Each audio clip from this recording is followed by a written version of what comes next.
Hello, everyone, and welcome back to the Triforce podcast. Oh my God, we made it!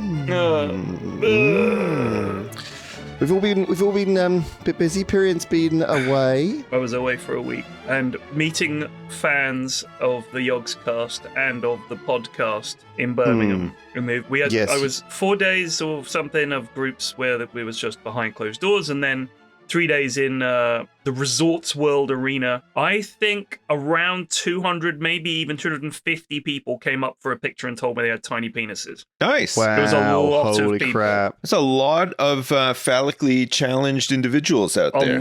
I heard only good things about the what about you, actually? You know, a few people came up to me and said they saw you on stage, they thought you were really good. They knew you were a professional, Well, they were but drunk. seeing you live, they said, yeah, it was just Daff. Yeah. just drunk Daff. No, he said you were good. Brian and Alex were there. They really enjoyed it.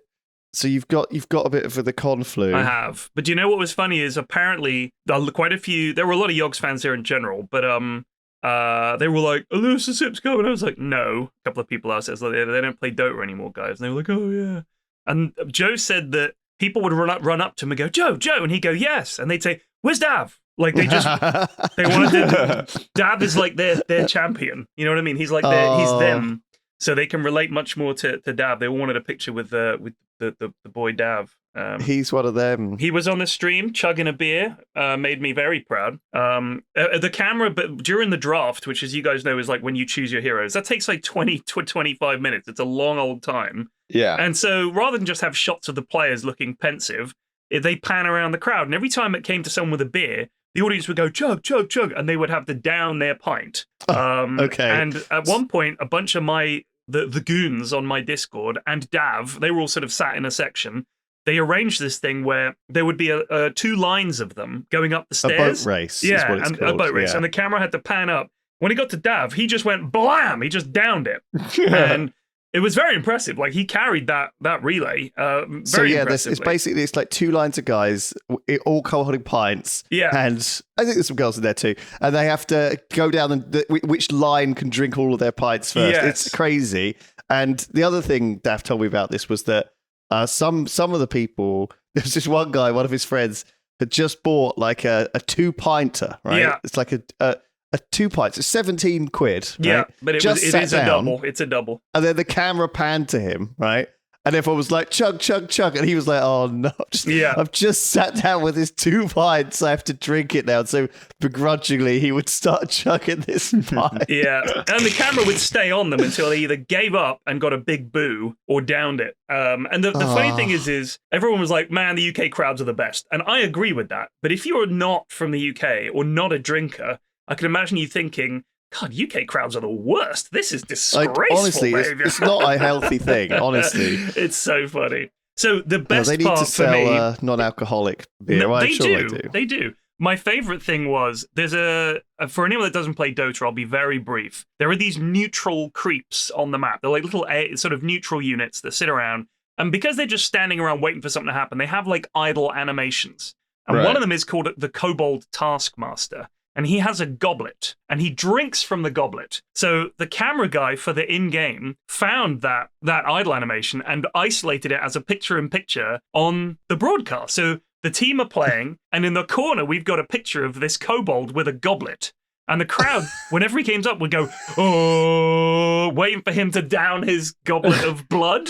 And when he did, everyone went, way, like that. It was amazing. It was like one of those really funny moments that you only get at a LAN, is that happening. Because we can hear the crowd. So the production begins to react to things that the crowd are enjoying. So the sponsors, for example, one of the sponsors was DHL. Another one of the sponsors was the US Air Force, oddly enough. And when they announce the sponsors at the start of the day, DHL always gets a big cheer because... Is that for the shipping? Yeah, but it's DHL, the shipping company. It doesn't matter because they were at the first Birmingham major, like 2018 or whatever. And they gave out so much stuff to people that they kind of became a crowd favorite. What are they giving out? Other people's packages? What's going on? Just presents and shit, just like goodies. But they were they gave out so much stuff. Everybody really liked DHL. And Flax is like, Sir Action Flax is like the DHL man. So he's kind of, they've got, in terms of their sort of the love that they have in the UK crowd, for whatever reason, is huge. They get a huge cheer. When they announced the US Air Force, massive boos throughout the arena. It was kind of funny, but yeah, it was just one of those things.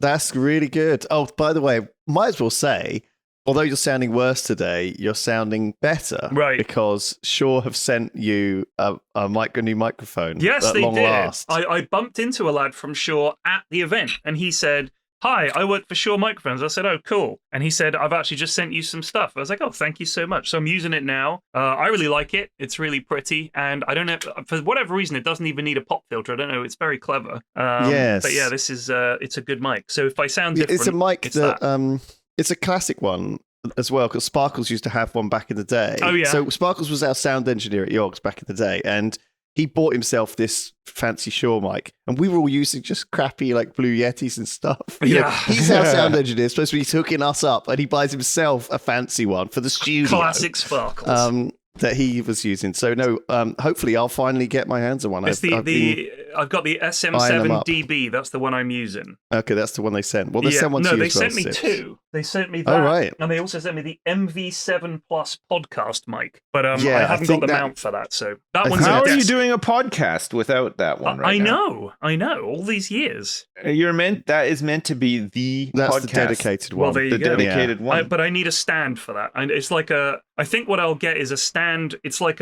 with a base, because this is on a boom arm, which is good for streaming because I need to get to the keyboard and the mouse. But when I'm doing the podcast, I don't mind a mic in front of me. And if I do any recording, which I do, so I need to get a stand for that. But anyway, thank you to Shaw for the mics. But I also want to say, every single person that came up to chat to me at Birmingham was incredibly sweet and incredibly nice and just really happy. And I'm glad you guys had a great time. You were all lovely, but one of you gave me a really nasty cold. So to that individual, I say, fuck you. Thank you. Wow. Whoever that Daff was. I think it was Daff, probably. I think it was Daff. But everyone Daff was so, like a so viral nice. vector by the sounds of it. Do you know what I mean? Like the rat carrying all the fleas. Well, he's sort of permanently kind of slightly like a toddler, you know. He's got a sort of permanently sort of soggy nose. Well, I tell you what happened to Dav. We almost lost him. He went out on, I think, the Friday with a bunch of Joe's lads and got very drunk and decided to take one of those electric bicycles back to his hotel. Right. And if you look at the Google timeline of that particular journey home, it looks like a bee attempting to signal to the other bees that it's found honey. It's the most ridiculous, total absence of sense and direction route. Nice. I mean, if you just said draw a scribble, that is Dav's route. Set off in the wrong direction for 15 minutes and then went back, and then checked his phone and instantly headed off again in another wrong direction.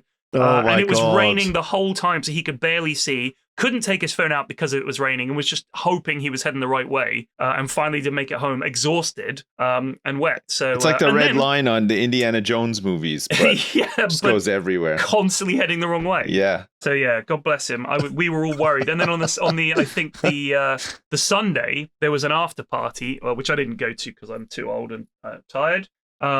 He got home from that by bicycle as well. And Ali, one of our mates, was like, yeah, we haven't heard from him since. Hope he got home. And of course, I heard this the next day, immediately messaged Dav. Dav is fine. Dav is fine. Last I heard, he made it back. So God bless him. Oh, yeah, I did. He looked full of beans, honestly, after a weekend of partying. And, it's great. It's just drinking. great to see the lads, really. And they got me a card to celebrate my quote-unquote 60th birthday, which was nice of them. Well done. And they got it signed by a bunch of people. Like all the goons signed it, and they got Team Liquid to sign it, and some of the talent to sign it and stuff. Oh wow! And one of the Liquid players, Boxy, signed it. Good riddance. Jeez. So, it's meant to be my retirement/birthday party. I am not retiring. Several people got confused. It's what we call a joke. I realize some of you are quite literal. It was, I am not retiring. It was Can't believe joke. you're retiring. Well, why didn't you tell us? You can't keep. Yeah. I'm sorry, guys. Yeah. Anyway, how was your guys' week? Oh, fantastic! How's not the shoulder? not as exciting as yours. That's for sure. How's the shoulder? Oh, better. Much better. It's like I'd say it's like 98% there. Every once in a while, it threatens to like creep back, and I'm like, oh shit, I hope it's like not degrading or whatever. But I think it's just part of the healing, you know. Fuck, it took so long, but it's nice to just feel normal again, not just in pain all the time, you know. So yeah, good. Is that it? Anything else you did? Anything? I went to interesting France. Happen? I went to France with. Well, we did that tournament thing. The wrong. How was it? It was all right, actually. It was long though. It was very long. It was like 14 hours on the Sunday. So you did a sponsored sort of stream with a load of European. It was like a European. Yeah, we did challenge, like a tournament. We played NVIDIA and Asus. For their desktops and laptops and GPUs, they've got like a sale on that we're doing like a sponsorship thing for, and part of all this was to go and do this tournament where we played against other nations. We played against Italy, Spain, France, and Germany. It was a big tournament where we got to pick what games we were going to play against. Who won? France did. French. They were really sweaty though. They had a pro player. They had a pro.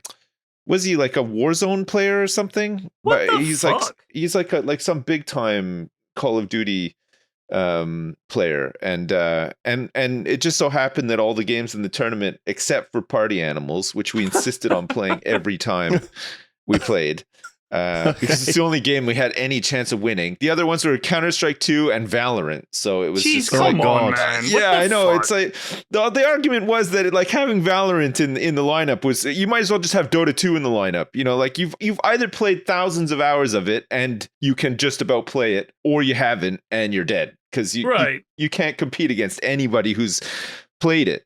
You know, even also, a little bit. Dude, any pro gamer, you can drop them into pretty much any game and they're going to be fucking good at it. Any FPS. I mean, if it's an FPS pro, yeah, like you're done. And there was a couple like the FPS pros were terrible at Party Animals. I love that. They were all so bad at it. It was amazing. So like okay. So the start, every like little tournament started with the team captains doing rock, paper, scissors to see who got to pick the first game. And I won 4 out of the 5 that I did. Rock, paper, scissors. Okay. So I just picked Party Animals first every time because it was the only game we could win, and we won every time we played Party Animals. And it's we placed third in the end. Yeah, you won in like 3 minutes. we placed third overall out of 5, which is, you know, whatever. It's not bad. And there was only like 6 points between us and Germany for second place. Like it was really, really close. So it was fun. I think they should have done. Well, it's so many moving parts, right? I think they did well putting that massive thing together, like a 13-hour day of streaming with like 25 different content creators from 5 different countries, and like it was casting teams as well. Like it was actually insane. Yeah, but I think they probably should have picked like Rocket League or something like that as well in the pool, right? So there's Flax, you and Tom were meant to do it, but you had other. Because the dates and everything changed around last minute, you guys weren't able to make it. But we were gonna do it. So Duncan and OC took your place, filled in for you, and it was literally they had to cast for basically the full 14 hours. God. And in between there was like maybe 10 minutes here and there of tournament play. So it's just, they had to just fill air all day long. Wait. The stuff that they were talking about was amazing. Hardly any gameplay. It was not mainly really just talking. Gameplay. There was a little tiny bit. They were sat there on camera for they started playing I Spy. Do you know what I mean? It was that. Oh, they were talking about like curtains and, you know, bottled water versus tap water, and like they just anything that they could think of to just drained years of like small talk from their absolutely bodies. So I mean, the thing is, Duncan and O's like, they hang out a fair bit anyway. So it's like I only see Tom when I come down to Bristol, so we have lots to talk about. But if you see someone quite often, it's like, geez, I mean, it's like if we had to fill for 14 hours, we probably could, but we're just going to go back over all the topic. We've had, 8 years of talking, or 6 or whatever it's been? Yeah. Fucking hell. Yeah, we've gone down if our opinions as deep as changed on any of this. stuff, for Christ's sake. I know.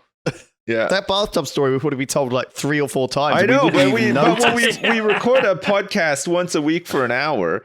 I mean, we don't do it for 14 hours once a week. You know what I mean? Like, it's hard, really tough. Like, I would run out of stuff and with just 2 people as well. You know, like that's hard. With 3 people, you can kind of sometimes take a break if the other 2 are just talking about something or whatever, and then it's fine. But just having one other person, there's a lot more responsibility on your end to, chip in and think of things to talk about or keep the conversation flowing. I don't know. I'd struggle I can talk, but I mean, 14 hours, man, there's no way. I was crazy. Not at all envious of there.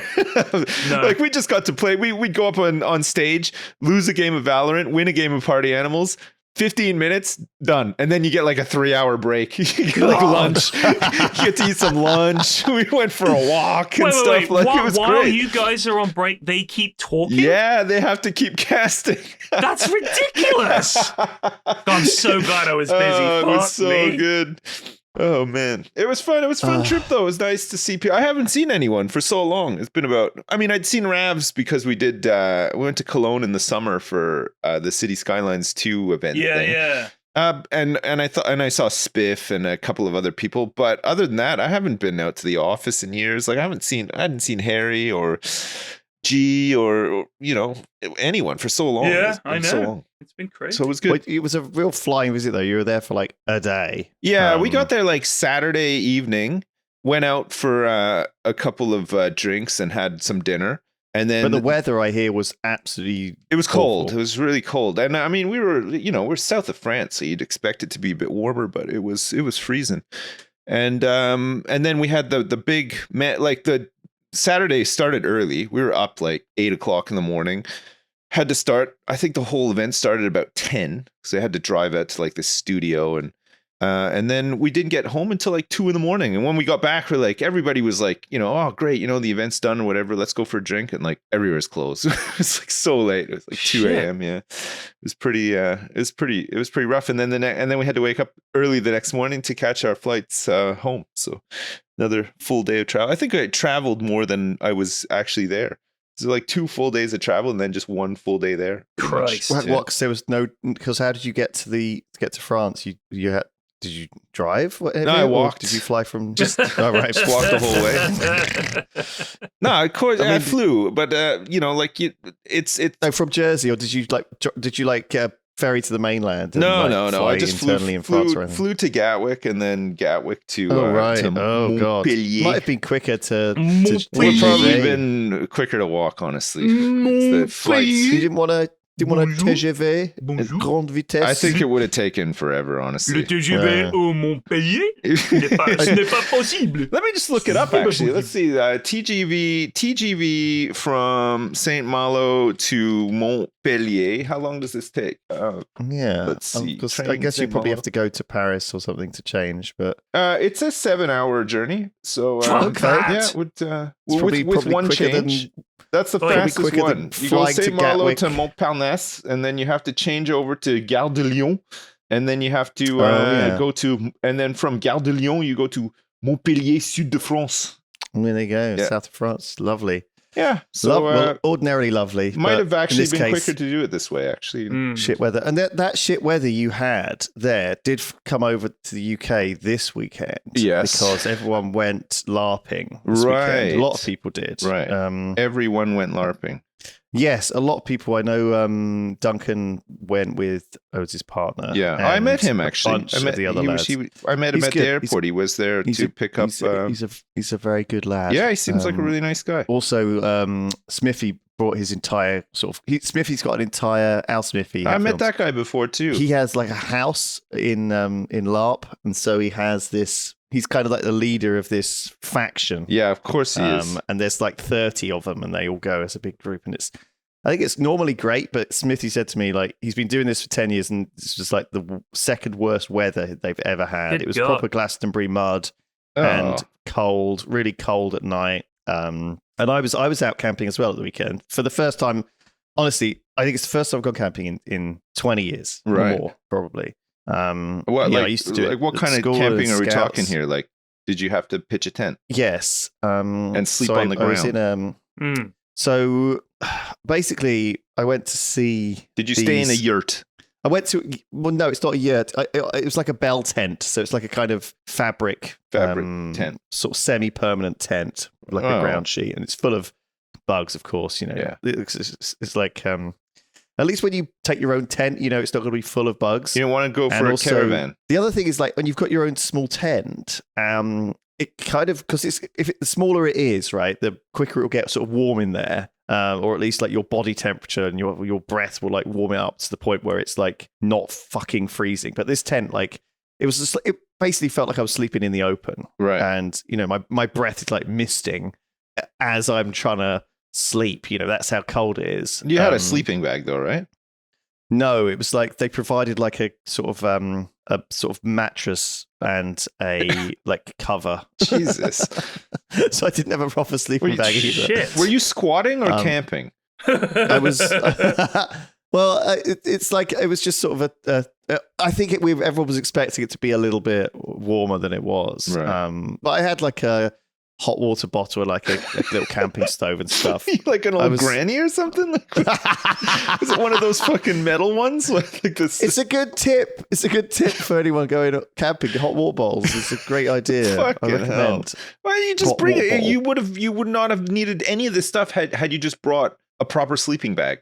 You get in there, you put your hands under your armpits, you breathe into the sleeping bag, you warm up in like 2 seconds. Well, this is what I would.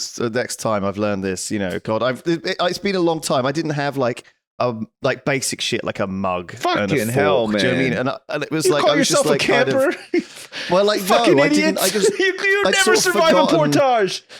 I was so unprepared. That's a fucking callback right there, baby. If you think about this podcast as an incredibly long stand-up set, we do callbacks to hour 1. We're now in hour 300. Portage out there, you'd be fucking dead in 5 minutes. Fuck you. Holy crap. So I went to see there's this thing you can do which is called singing with the Nightingales. So Nightingales are like one of these only. How do you spend only your free time? What is happening? Man, just have some fucking kids already. Have some kids and fucking be a normal person. Stop doing all this shit to yourself. A friend invited me to this event and I wanted to try it out, you know. So basically Nightingales are like one of the only nocturnal birds, right? Apart from owls. Yeah. So there's loads of nocturnal birds. I'm sure I see them out on a Saturday night. Very good. Very see these birds out, mate. They only come out at night. I got such a beautiful song. You listen to him. All right, Caroline, Oh, Caroline. Oh, fucking hell. Go on. Sorry. So they have a beautiful song, very melodic. They're really loud as well. One of them sounds like about 20 other birds going at it. 20 birds going at my fucking Friday night. Oh God. And so they're dying out. It's very sad. Nightingales. They used to be all over the UK, but they're now only in like a smaller area. You could say that about pretty much all our wildlife, but birds in particular. Yeah, I would suggest one reason is there's so many fucking cats around, and they go out at night because people tend to let their cats go out at night. Yeah. And these poor little birds are peep peep peep peep peep peep peep, and suddenly a cat comes out of fucking nowhere and eats them. Yeah. Cats kill about 1 billion birds a year. Well, I've always hated cats, and I've never really shied away from it either. And now I hate them even more. I'm not a fan. Well, it's most these nightingales are pretty good at hiding, but the thing is that their habitat is very specific. Yeah, they hide in these like very sort of strange scrubby trees, and also they have like a migration pattern that takes them down to sub-Saharan Africa, and a lot of them get eaten and shot along the way. Right. So yeah, it's quite there's a lot of things going against them really. It's not just the cats. But I think all of British wildlife has been struggling for a while and will do as so you went camping habitats get shifted to see and hear the nightingales maybe for the last time. Yeah. Because who knows? Yeah, maybe next time you try to organize a nightingale weekend, there might not be any left. Yes, and so it was a lot of that. Right. It was a little bit of sadness at something, that we used to have in the UK in a major way. Certainly, we all heard of Nightingale as a word, right? And as Florence Nightingale, and it's quite a symbol in Wales as well, and other places where in fact they aren't even there anymore. So yeah, it's quite. I don't know. It was nice, and then we had a trip around the south coast. We drove back. Like I couldn't be asked to drive on the M25 and M4, so drove back along the south coast and stopped in at some little sleepy Dorset villages and stuff. We stopped at where like stopped in at Bosham. Bosham, nice. Which is like a little estuary. Bosham. It's a little estuary village. I just got an Airbnb there, and it's got this. It's on the coast, right? But it's got this like public car park, which is quite famous. Where on the coast? On the south coast of England. Yes. What is it near? Look, I'm from Dorset. I know it well. Do you know the famous car park of Dorset? Oh, well, it's in West Sussex. So it's not quite in Dorset. It's not even close to Dorset. You fucked up. There's a whole fucking county in between. What are you talking about? Of all the places you could have lied about that you went to in England this weekend, you had to pick the place that Flax is from. Bosham is near fucking Chichester, mate. It's the other side of bloody Portsmouth. You're calling it... We're done. I went along the whole coast, no right? Friends. That was just one example of a place I stopped. But I wanted to bring it up because they've got this car park that you park in. You guys could have gone to like Wookey Hole or Cheddar Gorge or, fucking Stonehenge Somerset. Or something. But like, none of that is in Dorset. No, but I mean, it's all places that are kind of close to Dorset. Maybe I went to some lovely places actually. Is this the pay and display public car park in Bosham near the Bosham Walk Arts and Crafts Centre, Solomon's Estate Agent, and Pop-In and the Hammond Gallery? Let's get a look at this fucking car park. What's the capacity in that bad boy? Well, it probably looks like 100. There's boats parked there, Lewis, as well. Jeez, what does it have big bus berths in there too? Or? No, it's just a car park for cars. So no, they call it locally the Bosham Car Wash. So it's Bosham, not Bosham. They call it Bosham. It's Bosham, apparently. And also it during high tide, or just I think not, which isn't even, or middle tide, the whole car park floods, and a lot of tourists come back to their car and find out it's underwater. I see. Shit. And they all love it. They film it. They put it on YouTube. They love that. Bloody cars underwater. Look at that, dear. Tires have had a nice clean, haven't they? Kids won't be cleaning their car this weekend, will they? This is exactly it. You've got it perfectly. That was all the same shit people always say. Oh man! Well, it's got the bird poo off it anyway. Oh fuck! That's why I don't leave my garage, because people like that. Because of water and water. Because of people like that. Because of small talk. Because of terrible little dad jokes. Yeah, I don't like them. But you're supposed to be the ones making them. Well, yeah, I know, but I make them in the comfort of my own garage. I don't have to go out and subject other people to it. So honestly, on this Nightingale walk, I was constantly making dad jokes, and everyone loved them. It was like a laugh riot. Yeah, okay. The thing is, when I'm making dad jokes, that's how I feel too. But the reality is, I don't think anybody was liking those. Because you're making them to young people. Yeah. If you make them to other old people, they're like, hey, he's fucking killing it here. This lad should be on stage. Unbelievable. That's exactly what it was, honestly. I haven't laughed so much since I saw Jethro on stage. Oh my goodness. What was it? I said? So they fed us, right? And they were like, "Oh, we need to keep you fed." And I was like, "Yeah, don't want us eating any of the Nightingales if we get hungry." And the woman was. She almost died. She thought it was the funniest thing she'd ever heard, and it was just for me. It was I wasn't even trying to make a joke, so it really upped my ego there. That was a great boost. Nice. So were you just like on fucking like flying high on cloud 9 the whole weekend after that big boost? Well, okay. So I obviously don't. There's a reason I haven't been camping, and I sort of forgot because I'm fucking a poorly little city piss bubble boy. Yeah, you have a lot of allergies, and so I can't. So as soon as I got into that fucking tent, I was like, "Oh, I'm feeling like I'm I allergic can't to breathe, fabric. I'm allergic you're like allergic to tents.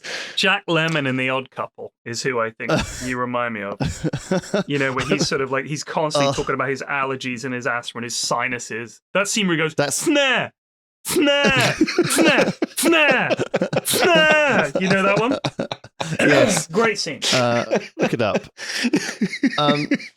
So yeah, I was like, as soon as I got in there, I was like, oh, this is why I don't stay in these tents, because I'm allergic to the molding of fabric or whatever. I'm allergic damp to fabric. tent pegs and guy lines. Guy lines play havoc with my sinuses, actually. So I was wheezy immediately. Oh, I'm wheezy, I darling. I'm wheezy. I'm terribly wheezy, and I haven't got my inhalers or anything with me because I don't need them these days. I so infrequently encounter. I haven't needed them since wheezy. I left the tent life behind me. I only need them when I'm tenting. Oh, fucking city prick. So I had a horrible time, really. Right. I'm with you. I fucking hate camping as well. I'm only struggling to breathe, being freezing cold, trudging around covered in mud, like eating sort of baked beans with my fingers type situation. It was. You guys wouldn't survive 5 fucking seconds on a portage. Oh, like you would. Fucking dead. Hey, I've done a couple of portages. Okay, when? And I'm still here. 30 years ago. Granted, yes, but yes, I still did it and completed it, and I'm here to tell the tale. You guys wouldn't; you'd be dead. I would kill myself. Yeah, exactly. On portage, 2 minutes in, listen to Lewis complain about the fucking. At least tents made of nylon. Starts itching his neck. The boils. God, I think there's lycra in these leggings. Oh my god! Is that a mushroom? God, I am like that. Honestly, I'm like that with food as well because I can't bloody eat anything. I am just like this hopeless. It's such a pain. Yeah, you can enjoy a nut roast. Right to me, but you can enjoy a baked pine cone or a nut roast. Oh. I don't think anyone enjoys either of those things. No, but I mean, when you're desperate, he couldn't endure. You'd need to. I can't suck on a pine cone. No. I did go to I went to Kingley Vale, which is a nice place. A nice sort of place in the South Downs. Which now, where did you go in Dorset? Because you said you went to Dorset. It's on the edge of the New Forest, isn't it? And we had like a walk there. So you went to New Forest, which is Hampshire, but yeah. Oh, does that not count? No, I don't think any of the New Forest is in Dorset. I'm happy to be corrected on that, but I'm pretty sure that the New Forest is in Hampshire. Let me just check. In that case, there might be a tiny bit of it.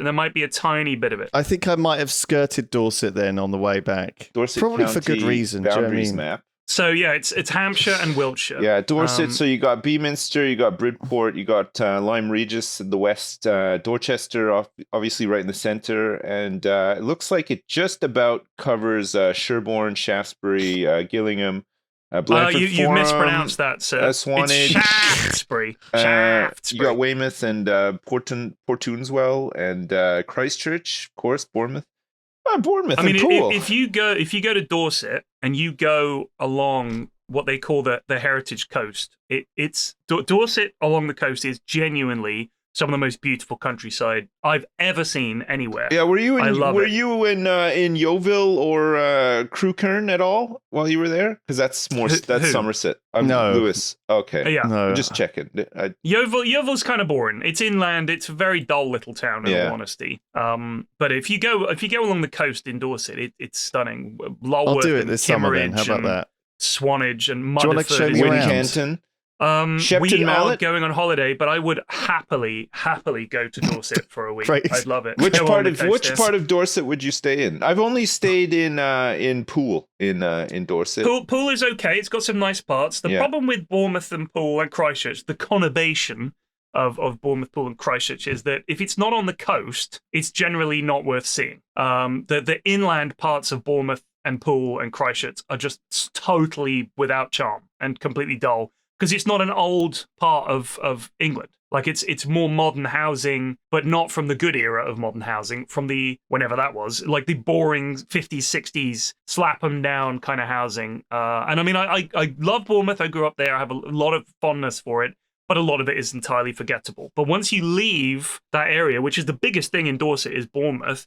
The rest of Dorset is totally unspoiled and beautiful. And if you go, I mean, Dorchester is small but very pretty. Weymouth is kind of shitty, but it's fun and quite sort of cheap and old coastal town, like a throwback. But if you go to places like Lyme Regis and I mean Kimmeridge is, if you go there, if you like fossils, Kimmeridge Bay is stunning, and really very Jurassic-y kind of coast, which is that whole coastline going west from there at the Jurassic coast, and you'll just see some amazing things. But inland, beautiful. Shaftesbury's very pretty around there. Blandford, very pretty around there. It's a wonderful county, unspoiled, really genuinely unspoiled. I'll check it out. Nice. Thank you for the recommendation. Nice. So I didn't go there. No, but the New Forest is stunning. And if you go to the New Forest, some great places.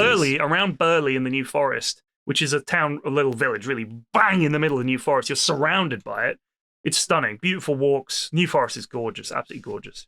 Yeah, big fan. There's a lot of these little national parks that we sort of have in the UK that are worth checking out. New Forest is sort of one of the more recent ones, I guess. Do you know what I want to do? I haven't done this. I've never been to the Lake District. I really want to go to the Lake District. Mrs. F really wants to go to the Lake District. I did the Peak District a long time ago when I was a kid, loved it, but I've never been to the Lake District. That's where I want to go next, Lake District. That's I hear the thing to do with that is to go, because a lot of people just go to like these places in the middle of the Lake District, like Windermere or whatever. Right. But you should go onto the other side of it, like the coastal side. You're thinking places like Lilyhall, Egremonton, Cleatormore, or dare I say it, Cockermouth. Yes, apparently that's the place to go. Okay, yes. We shall go. That's that's what I heard anyway. But Windermere. I'm sure people will write in. Please write in with nice places in the UK to go. Yeah. And the Isle of Man, I've been recommended the Isle of Man multiple times. Really? Yeah, apparently it's really good for a sort of family holiday, very chill, I've been told. But yeah, I mean, honestly, the UK, I know we give ourselves a lot of stick. It is a really beautiful country. Like any country, when you go there and you see the good parts of it, you think, gosh, isn't this amazing? We're so blessed. What a planet. So blessed. What a blessing. Yeah. So blessed. No, you're right. There's loads of good stuff, especially when it's sunny in the UK. I mean, it's not great when it's like now, but that's the problem. The weather. It's really lucky to. It's really nice. There's lots of places to actually go when it is nice. Yeah. I mean, I've been to Denmark. I went to parts of Denmark, which is obviously the international is in Denmark this year. I've been to Denmark, went on a holiday on the east coast, sort of north of Odense. And it's beautiful. Hasmark Strand around there, any Danes, Odense Fjord, and it's stunning. Like Denmark is like a lot of places. You kind of think of it as being one thing. You have one idea, and it's like Copenhagen. But when you go to see the other parts of a country, the quieter parts, the countryside, you almost feel like you're actually seeing the country without tourists. Because you're like, if you go to France, people think of Paris. Paris is the worst part of France, hands down. All the rest of it pretty is nice, gorgeous. Though. Paris is dreadful to go to. When was the last time you were there? When was the last time I was in Paris? Well, that says it all. Well, fuck it. Has it drastically changed in the past like 5 or 6 years? Yeah. Oh, right. Okay. Well, it's such a sprawling place. I guess it's like a fucking wasteland now since I last went. Is that what you're trying to say to me? No, but what I'm saying is, it's such a, like, the central Paris is so touristy. It's unbelievable. It's like, and along with that tourism, you get people trying to sell you shit, people trying to scam you. Big cities unbelievably are all like crowded. That, not like Paris. Obviously I live in London, so I am biased. But when I went to Paris and you compare that to London, it's night and day. It's not great in London, and and it depends where you go in London as well. But the thing is, outside near all the really big tourist attractions, then it sucks. But if you're living in a nice, quiet-ish neighborhood away from all that, then it's fine. But that's not really what you're seeing when you visit somewhere on holiday, is it? You're not going to say, look, we're going to go to Paris. We're going to go to a really quiet suburb where it's really nice and not do anything. You're going to go and see the big things. I mean, ask anyone. Anyway, go ahead and write in and tell me your positive experiences in Paris or your negative experiences in Paris. And all the French people I know that don't live in Paris hate Paris. But you can say the same thing about English people that don't live in London hate London. Yeah. I will say, obviously, I've been to Paris a few times. I've had fun there when I've been there. But it's not the best of France. To me, it's so sold out and commercialized that when you see the rest of it, that's real France. I don't think that Paris is it's so touristy now. It's ridiculous. Yeah. I mean, it's like going to New York and and comparing that to like the rest of America. It's completely different, right? It's a huge city, and same with like Tokyo as well. You go to Tokyo, you feel like you've been to Japan, but you haven't really been to Japan as such. Like you got to get out there. You got to go. But is it as touristy in Tokyo? Yeah, I don't know. There's parts is of it. Is it as bad as Paris? Really? I don't know. It just depends where you go. Again, like it's if you venture off the sort of like tourist track, it's not as bad, but it's a bit more difficult too because you're less catered for there. But yeah, I'm sure there's parts of it. I mean, I didn't experience it as bad as, if I've been to London or Paris or whatever. But yeah, there's definitely some areas that are very touristy and filled with tourists, Yeah. And then you're just going to have all the stuff that comes with that as well, You get all the people that try to scam tourists or convince them to go on tours and this and that and the other, like all the usual trappings of a, touristy attractions and stuff. But yeah, I mean, I know what you mean about Paris. Like Paris is probably the only place I've been to where I got mugged, but not quite mugged. I had to pay 20 euros to a guy for a friendship bracelet because I thought he was going to break my arm if I didn't. Oh my God. But yeah, he was being all nice though, and he was like also holding my wife's wrist. And we were like, oh yeah, sure, here you go. Yeah, nice. Thanks for the friendship bracelet. Jesus. Yeah. So, I mean, there is that, I guess. That's never happened to me in London or New York or any of the other big cities I've been to. So maybe you're right. Maybe Paris is a shithole. I just think there's lots of better places. Like all the best places are unknown to the tourist, right? And everyone's. But then again, it goes in a cycle, right? It's like someone finds like some hidden beautiful place, posts about it on TikTok, and then it's rammed full of people. Well, 30 years ago, I found that place when I did a portage out to a lonely little island in the middle of a lake. There's nobody there. Right. There's just a hole in the ground to shit in and a lake to piss in. You're really selling it. Wow. So you say there's not a Starbucks there? No, none. Well, I'm not interested. Nowhere near. That's a shame. Yeah, it is. Yeah. When I go on vacation, that's the first thing I look for. Like, fuck, where's the Starbucks? Talking about going on vacations, there's one news story I saw this week that was quite funny. There's this 101-year-old woman, right? Her name is Patricia, right? And she keeps getting mistaken on a flight because she books her because when you have to book the flight, you do the drop down, and the only drop down you can't put 1922 on the drop down. You can only put 22 on the drop down. So they keep thinking she's a 1-year-old baby instead of a 101-year-old woman. Now, that's so funny. She's saying this is causing a lot of problems, but I think it's a similar situation. Do you know what I mean? If you're turning up expecting, a 1-year-old baby, that's the same as, you have to take care and make sure it gets on the flight early. It's the same thing with the 101-year-old woman. So I don't know why she's saying it's causing so much trouble for her. But yes, it's very annoying. I suppose one of the reasons is that they're expecting a baby and an old lady turns up and they're just like, maybe you're not meant to be on this plane. Maybe that causes an issue. I see. But they also, when you have a little baby, when you take a very small baby on a plane, they give you, it's called like a sky cot or a sky crib or something like that. And it's a thing that you can attach to the seat to put the baby in, because you can't just fucking hold them if it's a long flight. You need something to rest them in to sleep. So you can sort of attach this thing, and they need a special seatbelt and all this kind of stuff. So it's like it's quite a production taking a baby on a flight. It's not easy. So you turn up as an old lady. Obviously, they need different things. They need some Werther's Originals on standby. Flask with prune juice and tea in it. Copy of Scrabble.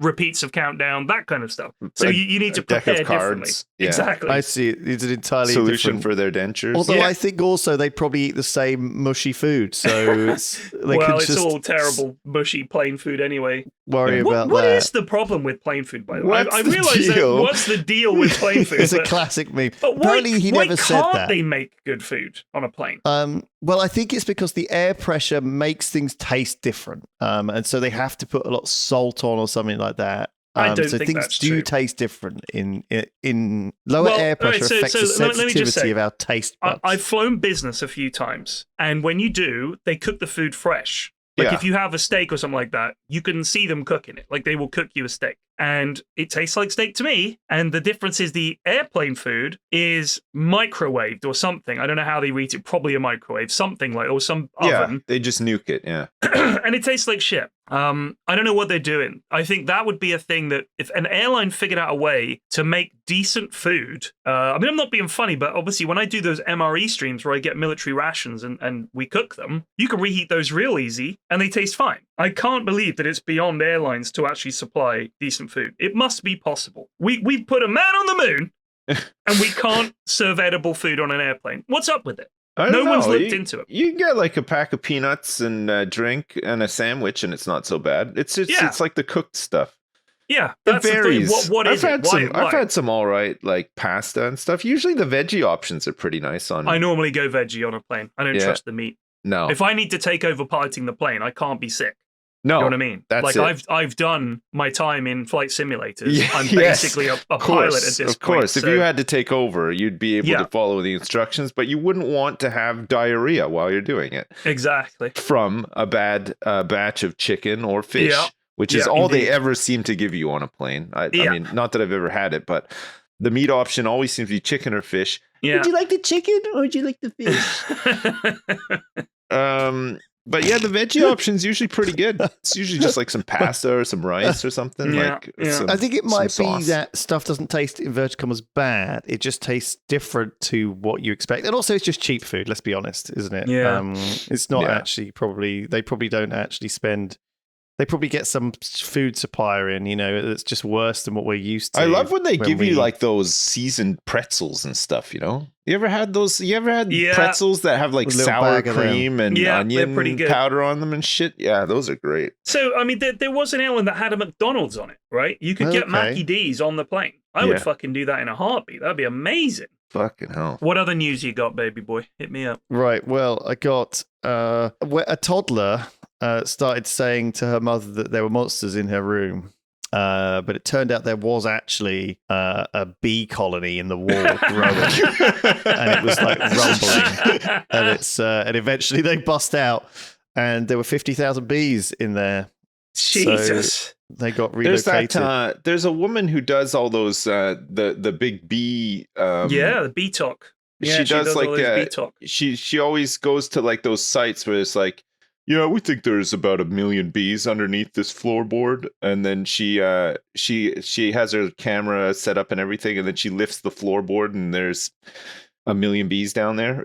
But apparently, because of all this stuff going on with TikTok in the US or whatever, she's going to be impacted by it, right? Yeah, like there's a bill to ban it, or I don't know what's going on. The thing with TikTok is that they're saying, and there are multiple ways to look at this. All right, first of all, TikTok is owned by, I think, the Chinese government has a big stake in TikTok. And as far as I can tell, there are two arguments about this. First of all, no, that's not true, and it's just this harmless, platform and blah, blah, blah. I'm not so sure that I believe that. I know that the Chinese government is involved some way with TikTok. I haven't done enough looking around it to be 100% sure, but I'm sure that they're involved somehow. I think the problem is there is a genuine question to ask about who's monitoring TikTok, who owns it, why, how much of the stuff that goes on it and the information on your phone and everything is going to the Chinese government or Chinese companies or whatever. That is worth asking. The problem is when they went to, I guess it was a Senate hearing or whatever, the American politicians sounded so fucking clueless that it kind of undermined any case they had when one of the questions was, is TikTok on my Wi-Fi? Is TikTok on my home Wi-Fi? Is TikTok on there? It's like, are you working for the Chinese government? And the guy, the American head of like the American TikTok was like, no, I'm from Singapore. He's like, so you're working for China? He's like, no, I'm Singapore. He's like, so China? It's like, dude, you're not fucking helping here, mate. So yeah, I saw that. A lot of these crusty ancient guys for whom a smartphone is the most technologically advanced thing they will ever see in their lives, and they don't even get the most out. They just use it to, I guess, answer. They just use it like a phone. they're now in charge of deciding the future of TikTok. So that's not great. Well, I'm telling you what they are doing. They're playing fucking like Candy Crush. There was a post this week about a priest who apparently had the church's credit cards hooked up to his phone, and he spent $40,000 on Candy Crush. Oh my God. See, I mean, do you think that's considered a sin? Will he burn in hell for that? Well, I want to say I'm sorry for costing y'all $30,000, but I got to level 15. That's pretty goddamn good. So yes, there are questions to be asked, and where they've been asked is really fucking comedically shit. And essentially, yeah, I think it is worth figuring out. But as I understand it, they're saying that they have to sell the aspect of TikTok that's operating in the US has to be owned by an American company. So they're saying you can keep TikTok, but you got to sell it to someone in the US. Because we don't want the Chinese government essentially hoovering up all this data from millions of American phones. The US government want to track us, not have the Chinese government track us. Exactly. Do you understand how this works? Like, that's always the way it is. Like, I mean, that's what Edward Snowden did. He basically showed that, all data on the internet coming in and out of America was being saved in these mega data centers. And so it's all of internet traffic was being monitored. And I mean, they're going to monitor us. They're going to monitor us. And the fear is that, with TikTok, that monitoring that's on everyone's phones will be available to China to exploit, I assume, for some reason. And I don't know. I don't know enough about this. I'm not a security guy or even an educated guy, to be honest, to a large extent. My knowledge is so out of date. Someone was like talking to me about chemistry the other day. And I was like, if I had to, I did my master's 20 years ago. What? Oh man, chemistry. It's fucking crazy. It changes so fast all the time. I've still got a driving license, and I'm like, I'm not safe to drive. I haven't driven in like 7 years. Did you drive when you were supposedly in Dorset? No, I didn't. But I was thinking about it. I wasn't insured on the car, but it would have been a good chance for me to refresh my... I wasn't insured on the car. We were nowhere near Dorset, and I thought we were in Dorset. This is sounding... I think you were kidnapped, Lewis. I was like daft, just like... I did see him on a bike, actually, in Dorset. So just to say about the monitoring... event. Yeah, you got to go through Glasgow to get back to Bristol, right? Apparently, yeah. So the thing is with the monitoring is pointing out that the US government will be monitoring America TikTok instead of the Chinese government. I suppose in some ways it's inevitable that we're going to get monitored. Would you rather be monitored by your own government, who are bound by laws that at least supposedly, you're probably happy with most of them, and you've got civil rights and all the rest of it, or by a semi-hostile foreign power who definitely does not have America's interests at heart?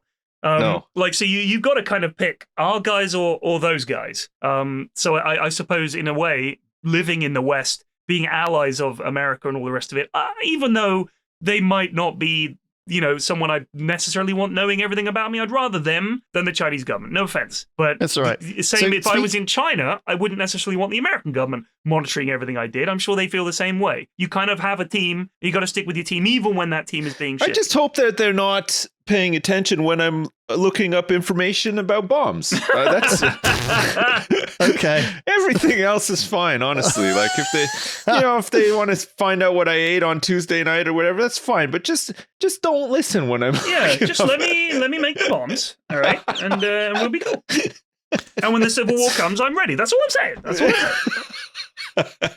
I'm saying. So on Tuesday, me and Duncan went to Cardiff. Because they've got this big gaming store there, Firestorm Games. It's quite a nice place, actually. They do gaming tournaments, lots of different stuff. We played Magic the Gathering. That's right. So we went before Christmas to play Magic the Gathering. Which is something that I thought you would never do again.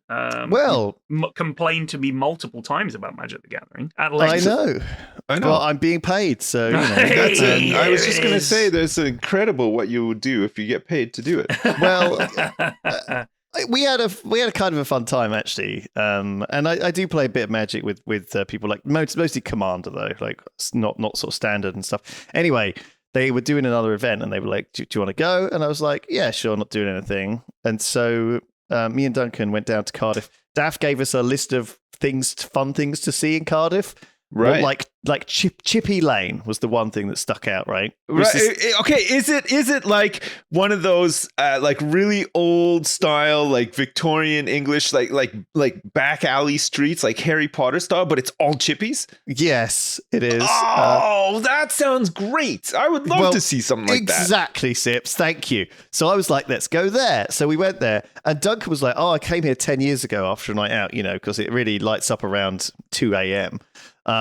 And he was like, his jaw dropped. He was like, oh my God, Chippy Lane's been gentrified. And it's like still some shitty chippies, but it's got like a Five Guys on there. It's got like a Nando's. Do you know what I mean? It's like fully, it's ruined I was expecting this, wall to wall chippies like Rusholme in Manchester or, Curry Mile or any of these cities. A lot of cities have, I think Birmingham has like a whole curry, whole Indian district, right? Pyrian? I don't know what you ate when you were in Birmingham. So when we were in Birmingham, I had Wingstop twice, which is an American chain. Oh my God. Okay. Wingstop was amazing. Love it. And generally we ate the catered food. The funniest thing to me about the catered food was, so people always say Birmingham is not the north. It is definitely the north when you are from the south. And the marker for me is that when you get food, they try and put chips on it. Right. Regardless of what you're getting, it's coming with chips. Lasagna, here's your lasagna and your chips. That's a great combo. Thai curry. Here's your Thai curry with rice and some chips. That's a great combo pizza, too. Here's your pizza with chips. That is the god tier combo. Pizza with chips, lasagna with chips, Thai curry with chips, shepherd's pie with chips. Oh, it all comes with chips. It's not I fucking eat chips with... What do you mean it's not all yes? Why are you having chips with everything? Because they're fucking chips. They're delicious. Who cares? I have chips with everything. Boom. I would honestly have chips with apparently everything. Also the North, which it literally is. We would do well. Sips and I love chips. I mean, I love chips. We're restricted in our diets to some extent, so chips really does fill in a large... Holy chips God, are fantastic, right? It's the ultimate filler. In Cardiff, it was like, if you have a curry, you can have it like half and half, which is half rice, half chips. Yes. And if you just go to a chip shop, you can get half and half, and you can have curry sauce on it. Yeah, so it's like, instead of having fish and chips, I had like a curry sauce. It was fantastic. Love chips. I'm not kidding. Chippy would have Lane. chips literally with anything. It's the definition and everything. to me of the North is having chips with fucking everything. There's nothing wrong with that. There is everything wrong with it. The true North is strong and free, baby. Give me all the chips. So you have chips with certain things. You don't have to have chips like a fucking 8-year-old with everything. Yes. It's like being in school dinners. What would you like, love? A pizza and chips, please. Pizza and chips, please. Lasagna and chips, please. It's pathetic. Bring me all the chips. It's just pathetic. I will have all. I said all your chips. I said all more of chips them. for me. Then I don't care. Please I want it. Thank you. Chips. I'm glad that there's people out there that don't like chips because, like I said, it's just more for me. I do like chips. I had chips when it was with something with which one would have chips. Like but I'm not having Thai curry and fucking chips. This fucking standard that you've I'm developed Thai here. Curry and chips. Okay, so what are the allowable dishes to have chips accompany them? So if, for example, there is not already another fucking carb, especially when there's not already potato with the fucking dish, shepherd's pie topped with potato. Ooh, what can I have with that? Chips. You've already got potato in the dish in another form. I see. What are you chips doing? Chips are disqualified in a meal with potato in. Okay, I can understand Pasta that. is already a carb, and now you're adding chips and garlic bread. There was garlic bread and chips and pasta. It's just carbs. Wait, carbs, okay. carbs. Did the garlic bread was the base garlic bread with some chips on it and then melted cheese on top of the chips? No. It was lasagna, like a square of lasagna, a couple of bits of garlic bread stacked up alongside it, and then any spare space in the carton, fucking get some chips in there. So you can't have a chip you can't have a chip butty then. You could have one if you wanted. If you asked them for some bread. You would not have one because I would not have a chip rule. Butty because it's disgusting. I wouldn't have a crisp sandwich either. I'm sorry for being a grown-up, but you have had one though, in your life. I've never had one. You've never had one. No, well, why would you have that? Know? Because it's like saying I've never eaten fucking frog's legs. I'm not interested. No, thank you. In principle, No, I just You don't might like fucking it. want them. No, I don't want it. This is why you think plain food Okay, is so you've given shit. us lots of examples of things to not have with chips, but what can you actually have with chips? Well, then? all right, let's say, for example, a burger, right? I know the burger comes in bread. Without a but bun. burger and fries is pretty classic combo. But And the bun is very it breaks thin. your rule. It does No, break my it's rule. not always very thin. That's not but if true. it's a thick burger, but like big bun, I don't have the bun, personally. Okay. I say no bun. Lewis has seen this firsthand. This sounds like a hill that you're dying on now. I feel like I'm coming down on Sips' side of this very strongly. Because you guys both want chips with everything because you're like a couple of children. That's all it is. I just don't I'm think sorry. that this holds up. I don't think you've got to... Oh. You're having rice and chips.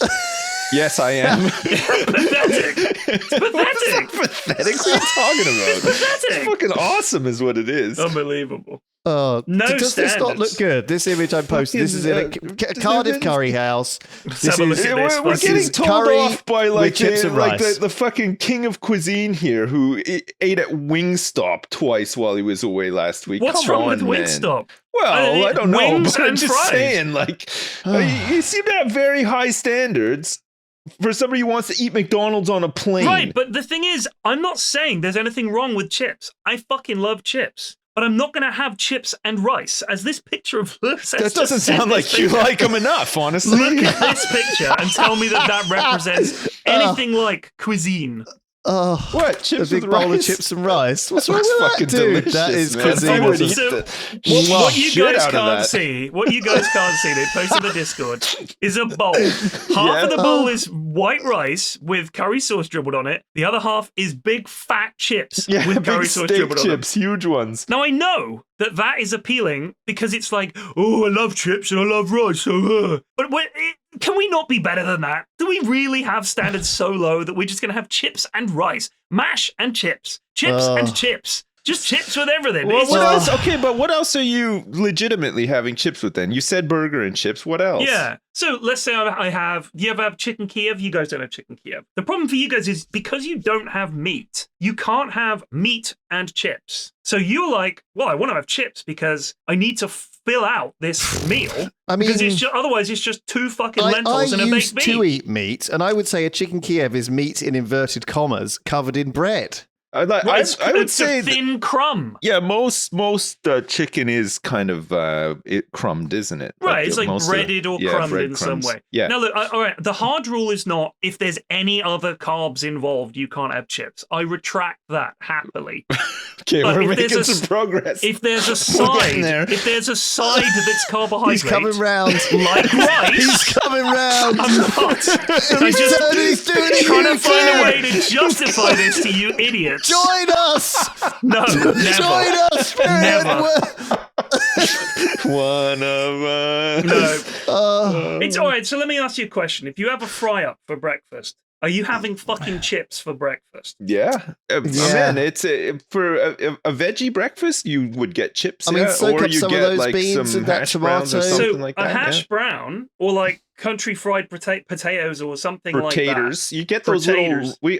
At our local place, we get these little round chips. I don't know what those are called. They're like new potatoes, I think. Yeah. Like fried new potatoes. So you're saying that on top of that, having chips with those things is fine. I think if you've got hash brown, you don't need chips. I'm always happy to have some chips. Lewis, don't you like chips? Well, hash brown is basically chips, right? Isn't it? And mash is essentially just a chip without its jacket Wait, on. we're talking about an traditional English breakfast. I'm not having any mash with my. No, I'm not having breakfast. mash on that thing. No, indeed, but Some a hash eggs, brown and a chip are not that some different. Veggie sausages. But I guarantee you could get a breakfast in Birmingham where you have hash brown and chips. I guarantee I don't need hash brown and chips. I would have a hash brown and chips, easy. Do you know what? I'm willing to try it. If I'm just concerned because hash browns are quite dry, they'd soak up all of the. I don't think a hash brown is You'll dry. never beat me on this. You could give me a bowl of diarrhea with some chips, and I would eat the chips. Okay, good. Well, I think in that case, we've come down with Sips on one side, very far to the left, Pyrian on the right side, and then me just sort of leaning towards the left, but also being aware that it might cause drama. I'm just saying, I feel like it's obviously... This is how a fucking civil war gets started, guys. I would definitely fight in that war gladly. You wouldn't have enough energy if you're not eating all your chips. The northern states are going to be coming down here beating up all the southern fairies who don't have their chip diet. Unbelievable. Who would win, North versus South? The North, obviously. What, in a chip-off? Yeah. No, yeah, they're just much in any fight. They've got the Scotsmen on their side as well. We're dead. But what are they going to fucking turn England to, a country that eats chips with everything? Wake up, sweetheart. It's 6 a.m. Time to get a bowl of chips, mash, already, and boiled potatoes down your neck. How did we exist before we discovered the fucking potato? What were we doing? Eating turnips. Yeah, lots of root vegetables in the UK. Nature's chip. Lots of carrots post World War II and during World War II as well, actually. Yeah, well, that's all we had. Yeah. Anyway, that's an hour and 10 minutes. Enough. And 20 minutes of us arguing about chips. Go ahead and email me your furious responses. This has to be my favorite podcast we've ever done. Go ahead and email me in your absolutely boneheaded takes about chips with everything. I look forward to oh my god, them. yeah. For the next mailbag has to be completely chip themed. I just want to hear from some other middle-class people who actually don't want to have chips with every he's turning it into a class war now. It is. The North is dangerous. Is literally Mr. Working Class and his chips with everything. All right, thank you, everyone. We'll see you next week. Thanks so much. Bye. Goodbye.